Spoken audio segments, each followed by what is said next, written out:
Welcome back. I'm Tedward. Welcome to beautiful Road America in Wisconsin, and welcome to the 2023 Nissan Z Performance. The Nissan Z has a near and dear place in my heart because I owned a 350Z for about 6 years. I put 75,000 miles on that car and I absolutely loved it, but it's not perfect. And the 370Z that came after it was essentially just a updated 350Z, different engine, some suspension tuning, and a different body. And then this 400Z, now just called the Z, is sort of the same thing from a 370Z. It's just sort of rebodied, but a different drivetrain. This now has a 3-liter, 400 horsepower twin turbo V6.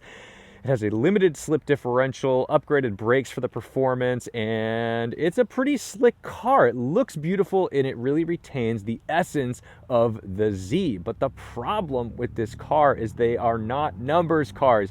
These are cars for grand touring and some light enthusiastic driving, but they do make phenomenal daily drivers. It's just a kind of a disappointment that when Nissan comes out with these new and exciting cars that they're launching, like, wow, we've really done it. They share a lot of components and chassis with the outgoing model. So I expect this to drive a lot like a 370Z. We're going to get a quick drive in it today and see what it is. But first, let me show you around. Gluing us to the road up front is a 255 section tire on these beautiful rays. That's something that Nissan does really well. Their wheels are always fantastic. And if you can get like the track pack or whatever the highest trim level of these Zs are, you want those wheels. They're always lightweight. I had that on my 350 and I loved it. In the rear, a 275 section tire, finally enough tire to hold some torque, because remember, we got turbos in this thing. It's no longer NA. The color is insane, and of course we've got the Z style doors with some upgrades. Of course, you still have the ability to throw a key in there if everything goes bonkers on you, but you can also touch to lock and unlock there. Let's get under the hood, because this is probably what you're most interested in.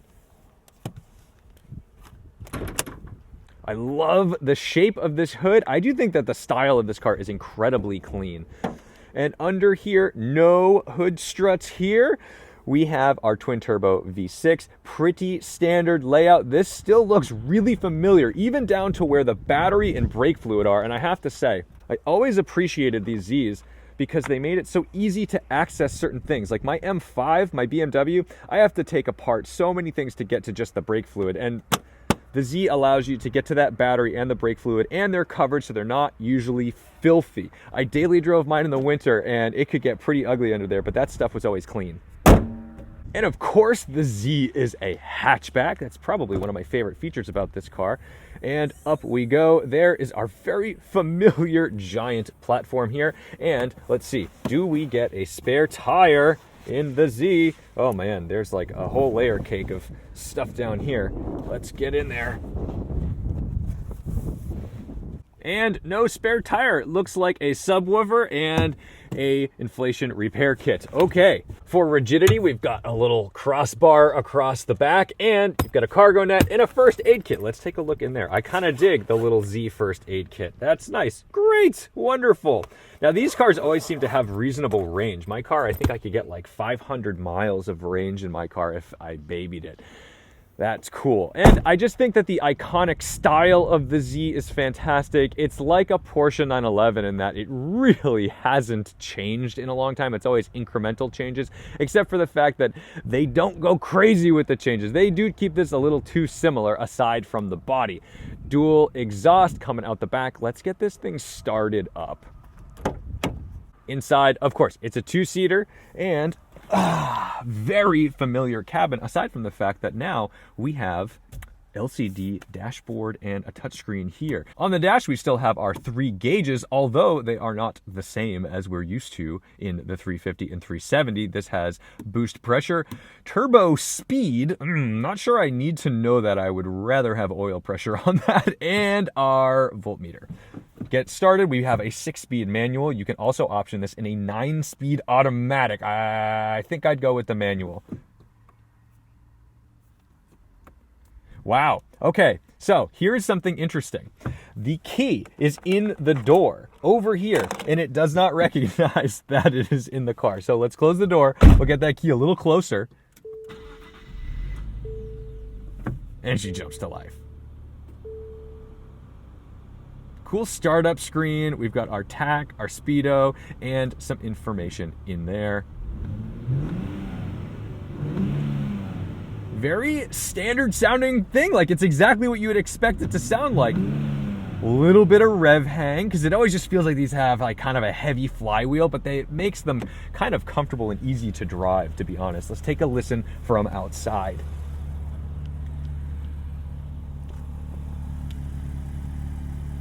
Yeah, what you'd expect. Anyone familiar with Z's is going to be very comfortable and familiar with how to use things. These seat controls right here, kind of old school. You've got heated 2-setting heated seats right there. You can open the hatchback from there. S mode, that's going to help you with your rev match downshifting. I believe this was the 370Z. It was the first car that I know about that had automatic rev matching. There might be something else in the world that had that first, but as far as production cars, mainstream production cars, the 370Z was a big game changer because it made a manual transmission really accessible to the public because they didn't have to rev match their own downshifts, which of course you want to be able to do that. But if you've bought a car and you want to learn, it's pretty nice to have that. Something I really respect about this car, it still gets a handbrake. And I gotta tell you, this handbrake feels exactly like it did on my 350Z. So let's get out there and take it for a ride. See what this turning radius is like. Nice and tight.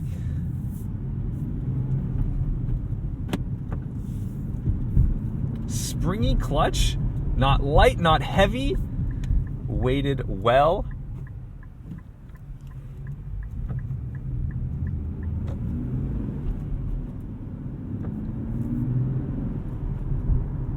Despite being a smaller displacement, I still feel like I've got reasonable grunt down low. Obviously, we haven't gotten into it yet, but let's get out of here onto the road and see what she do.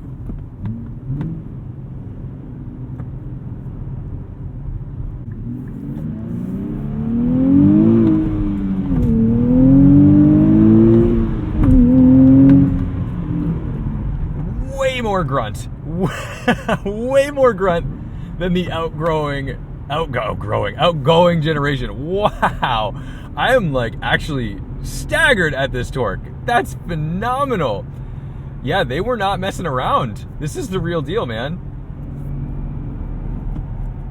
It's so bizarre because it drives so similarly to the previous cars, and it's really weird when you can look back at a car that was produced 20 years ago. A 350Z in 2003 really drove like this, and that's not a bad thing. I think in a lot of times we look at that and we say like, wow, like I can't believe they haven't evolved or whatever, but I look at this as more of a heritage thing. Now I understand that it's also a monetary thing. It's like building a brand new platform is an expensive endeavor, and we see that with the GTR. They just came out with a new edition of the GTR. It's not an R36 though, it's still an R35, and that car's been out since what, 2009? That's an old platform. So this is the thing Nissan does. They take a platform that's pretty darn good and they stick with it for a really long time. The shift engagement feels exactly like the older cars.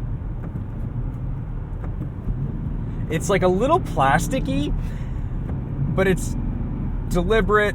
It slips into gear nicely. You're never questioning it. But that's the thing about these cars, is they're not luxury cars. They're not track day specials. They're really well-rounded. And if you're looking at this to say like, oh, I bought that instead of a Supra, or back in the day, instead of an S2000, like you were not, you're about to do a launch control.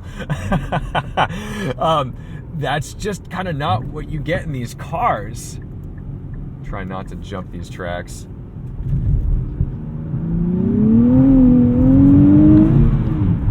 Loads of torque. I mean, this thing just like lays rubber in second. I was not expecting that. I was not expecting this to be that powerful. So now I'm pretty psyched about this because it's actually a little bit of a hooligan. This feels like if I twin turboed my 350Z, this is what you would get. Now, obviously, chassis feels a lot tighter. The steering though, like it's the same weight. It's so bizarre. It's like I'm reviewing a new car that I used to own in college. The shifter still does the same thing the old cars do, where it's like if you're off throttle and you're holding it and you get on throttle a little bit, you can feel it. it's just funny how it moves the same way it always did.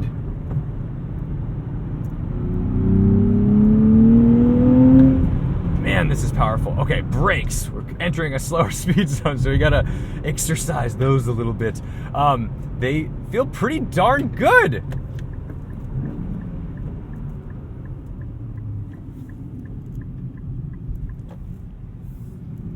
I think the Z has always been kind of a 7/10 car. It doesn't feel at home on the ragged edge. It feels at home enjoying an enthusiast back road, but not necessarily like completely wringing it out. I feel like you start to lose touch with the car at that point.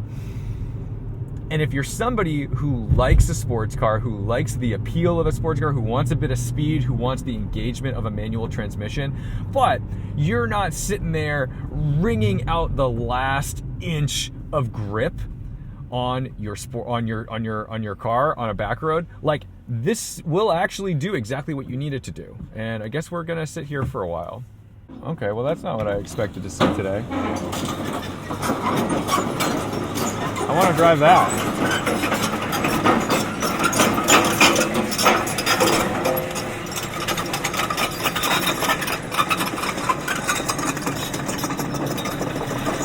Sweet. Complaints about the Z. It's still kind of based off the old platforms. And that's not a horrible thing, because those are good cars. It's just that, like, I feel like we need the next generation. Kind of the way that we got a new Supra, and love it or hate the fact that it's a BMW collaboration. It's something, it's different. And this does feel like they've kind of rebodied a 370, which was a rebodied 350.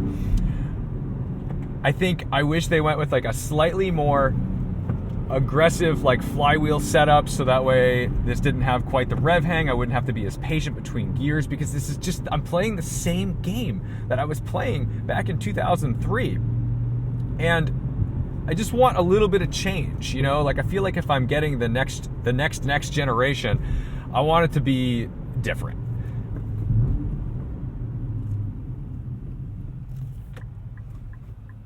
However,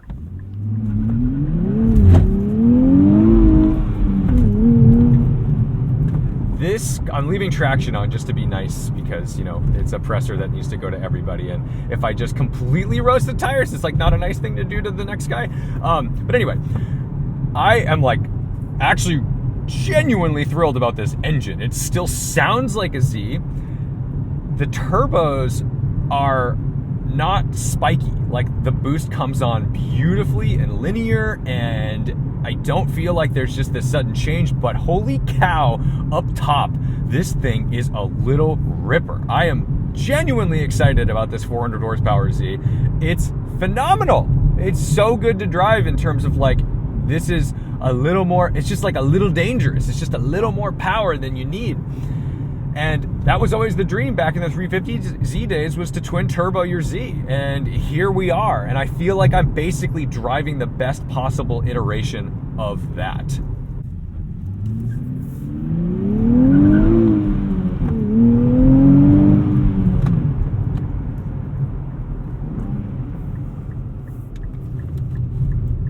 The nose, nice and pointy. Like, it doesn't feel as much of a heavy pig up front as the older cars did. So, you know, I need to spend some more time with it to really get a proper assessment of that. But I do genuinely feel like I'm getting a little more out of the front end of this car than I was in the old generations. You can hear it scrambling for traction. That's so cool that it has enough torque to do that. Remember, we're on a 275 section tire. Those are meaty enough. That means something.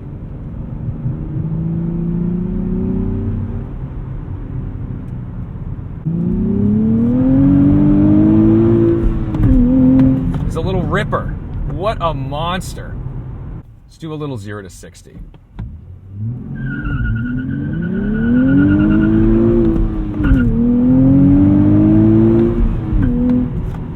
Hit 60 in second, which is great.